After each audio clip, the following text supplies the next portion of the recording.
Perubahan besar-besaran sedang terjadi di Mekah. Tahun 2025 ini akan menjadi permulaan transformasi Mekah secara masif dalam rangka diversifikasi ekonomi dan mengurangi ketergantungan pada minyak. Muhammad bin Salman akan menjadikan Mekah sebagai Smart City dalam program visi Saudi 2030. Mekah akan direformasi total. Bangunan-bangunan lama hingga radius 8 km dari Masjidil Haram akan digantikan dengan hotel-hotel mewah dan pusat perbelanjaan modern. Program Makkah Smart City ini akan mengorbankan area seluas 12,5 juta meter persegi. Area yang akan terkena dampak program Makkah Smart City ini adalah Misfalah, Aziziyah, Jabal Nur, dan Awali. Para penduduk Mekah yang biasanya dapat penghasilan dari penginapan dan hotel saat musim haji akan tergantikan oleh pemilik baru. Pemilik baru ini tentunya adalah para investor dan para sultan yang mau menanam investasi dalam program Makkah Smart City. Semua itu ditargetkan rampung sebelum tahun 2030. Dan mulai tahun ini, semua pendatang ilegal akan dibersihkan. Setiap orang yang berada di Mekah harus sesuai dengan tanda pengenalnya. Jika ikamahnya sopir, maka harus bekerja sebagai sopir. Tak ada lagi visa bebas, seperti yang dipakai kebanyakan mutawif dan konten kreator di Mekah. Semua harus berjalan sesuai dengan regulasi yang berlaku. Untuk selanjutnya, pemerintah Indonesia juga tak bisa lagi mengandalkan para mukimin untuk melayani jamaah haji sebagai petugas haji Arab Saudi. Tentunya hal ini menjadi PR tersendiri bagi Indonesia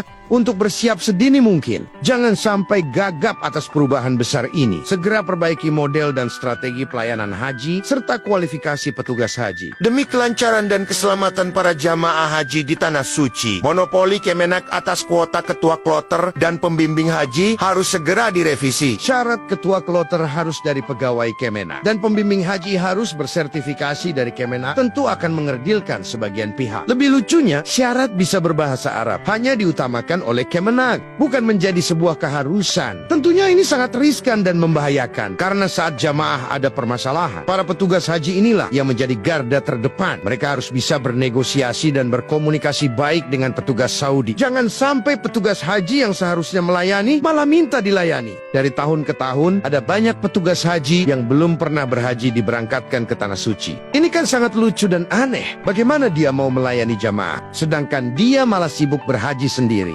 Berita tentang transformasi Mekah ini sudah ramai dibicarakan penduduk Mekah dan menjadi trending topik sosial media, tapi tidak pernah diekspos oleh media dari Indonesia. Jangan sampai transformasi ini tiba-tiba menjadi sebuah alasan ketertinggalan pemerintah dalam membenahi pelayanan jamaah haji Indonesia di Tanah Suci. Mekah akan berubah, maka kita juga harus berbenah. Demi kebaikan pelayanan jamaah haji, tolong bagikan informasi ini. Saya doakan Anda segera diundang ke Tanah Suci untuk berhaji. Amin. Ya Robbal Alamin.